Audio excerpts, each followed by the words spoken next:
తెలంగాణలో తక్కువ ఫీజులతో high quality results ఇస్తున్న ఏకైక సంస్థ తిరుమల్ ఐఏఎస్ ఇన్స్టిట్యూట్. నమస్తే, వెల్కమ్ టు సుమన్ టీవీ. నేను జానకి. ఎస్, ఏదైతే జరగకూడదు అనుకున్నామో అదంతా జరిగిపోయింది. ఎస్, చైనాలో కొత్తగా ఒక వైరస్ వచ్చింది.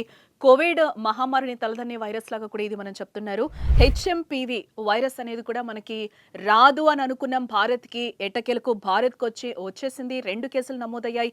ఇంతకు ముందైతే ఒక చిన్న బేబీకి 8 months బేబీకి వచ్చిందని తెలిసింది. ఇప్పుడైతే మరో బేబీకి కూడా వచ్చింది. అది కూడా బెంగళూరులోనే వచ్చింది. ఒకే హాస్పిటల్లోనే ఇద్దరు కూడా ట్రీట్మెంట్ తీసుకోవడం ఇక్కడ మనం గమనార్హంగా మనం చూడొచ్చు. అదే హాస్పిటల్లో బాప్టిస్ట్ అనే బెంగళూరులోని ఒక హాస్పిటల్ అయితే ఇద్దరు చిన్నారులు కూడా అక్కడ వాళ్ళు ట్రీట్మెంట్ తీసుకుంటున్న పరిస్థితి అయితే కనిపిస్తుంది. అక్కడైతే ల్యాబ్ టెస్ట్లకి కూడా పంపించాం. దాంట్లో 0.7% హెచ్ఎంపీవీ వైరస్ ఉన్నట్లుగా కూడా గుర్తించామని కూడా డాక్టర్స్ చెప్తున్నారు.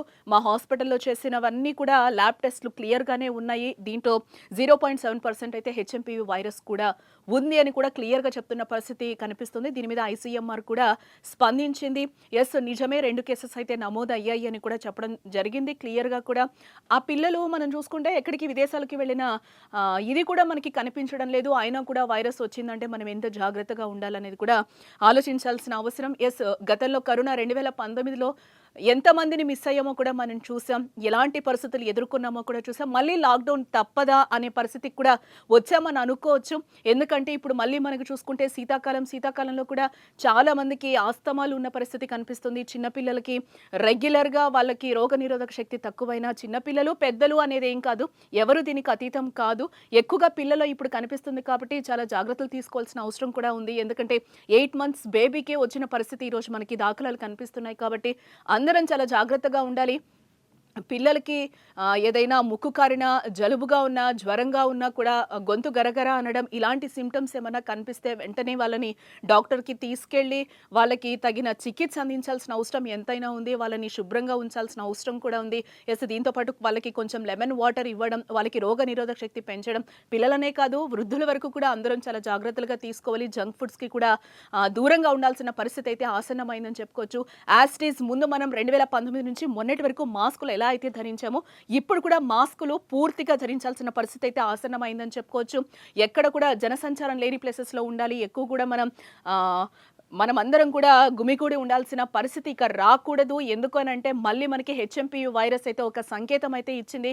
ఖచ్చితంగా ఇండియాలో కూడా కేసెస్ నమోదయ్యాయి. ఇక్కడ వరకు రావు అని అనుకున్నాం. బట్ ఆల్రెడీ గతంలో కూడా 2019లో తీసుకుంటే మనం కరోనా వైరస్ అక్కడే బెంగళూరులోనే ఫస్ట్ కేసు అయితే నమోదైన దాఖలాలు అయితే మనకి కనిపించాయి. సేమ్ ఇప్పుడు కూడా అంతే, హెచ్ఎంపీవీ వైరస్ మళ్ళీ బెంగళూరులోనే వచ్చి అది కూడా చిన్న బేబీస్కి రావడంలో ఆందోళనకరంగా మారిందని చెప్పుకోవచ్చు. ఎంతైనా కూడా మనం చాలా నీట్గా ఉండాల్సిన అవసరం ఉంది. లాక్డౌన్ తప్పదా అనే పరిస్థితులు కూడా మళ్ళీ ముందుకు వస్తున్నాయని అనుకోవచ్చు. సేమ్ 2019లో కూడా ఇదే పరిస్థితిని అయితే మనం ఎదుర్కొన్నాం. న్యూ ఇయర్కి కూడా ఎలాంటి సెలబ్రేషన్స్ మనం చేసుకోలేదు. ఎక్కడ బయట తిరగద్దని చెప్పారు. లాక్డౌన్ ఖచ్చితంగా ఉంటుందన్నారు. లాక్డౌన్లో ఉన్నాం. లాక్డౌన్లో కూడా మనం ఎంతమంది రిలేటివ్స్ కావచ్చు, ఫ్రెండ్స్ కావచ్చు, ఎంతమంది ప్రాణాలు కోల్పోయారో కూడా మనకి తెలిసిన పరిస్థితి. ఎస్, ఇప్పుడు మళ్ళీ కూడా చైనాలో చూస్తే మనకి హాస్పిటల్స్ అన్ని కూడా కిటకిటలాడుతున్న పరిస్థితి కనిపిస్తుంది రోగులతో కూడా. చైనా మాత్రం ఇప్పటికీ కూడా నిజం ఒప్పుకోవడం లేదు. ఇది నార్మల్గా సీజనల్ని బట్టి వచ్చింది, అందుకే హాస్పిటల్స్ అన్ని కిటకిటలాడుతున్నాయని చెప్తుంది. కానీ లాస్ట్ టైం కరోనా వచ్చినప్పుడు కూడా సేమ్ తను రెస్పాండ్ కాలేదు. అది కూడా సీజనల్ వ్యాధులుగానే కొట్టివేయడం గమనార్హం ఇక్కడ. సో సేమ్ ఇప్పుడు కూడా అదే రిపీట్ అవుతుంది. సో ఆల్రెడీ మనకి భారత్లోకి ఎంట్రీ ఇచ్చేసింది హెచ్ఎంపీవీ వైరస్. సో అందరం కూడా చాలా జాగ్రత్తగా, ఎంత జాగ్రత్తగా ఉండాలంటే అంత జాగ్రత్తగా ఉండాలి. చాలా వరకు అవి లంగ్స్ మీద ఎఫెక్ట్ చూపిస్తుందని కూడా నిపుణులు చెప్తున్న పరిస్థితి అయితే కనిపిస్తుంది. ఎస్, మనం చాలా నీట్గా ఉండాలి, హైజెనిక్ ఫుడ్ తినాలి, దీంతో పాటుగా రోగ నిరోధక శక్తిని పెంచుకోవాలి. గతంలో మనం కోవిడ్లో ఎలాంటి ఫుడ్ అయితే తీసుకున్నామో ఆ ఫుడ్ ఖచ్చితంగా తీసుకోవాలి.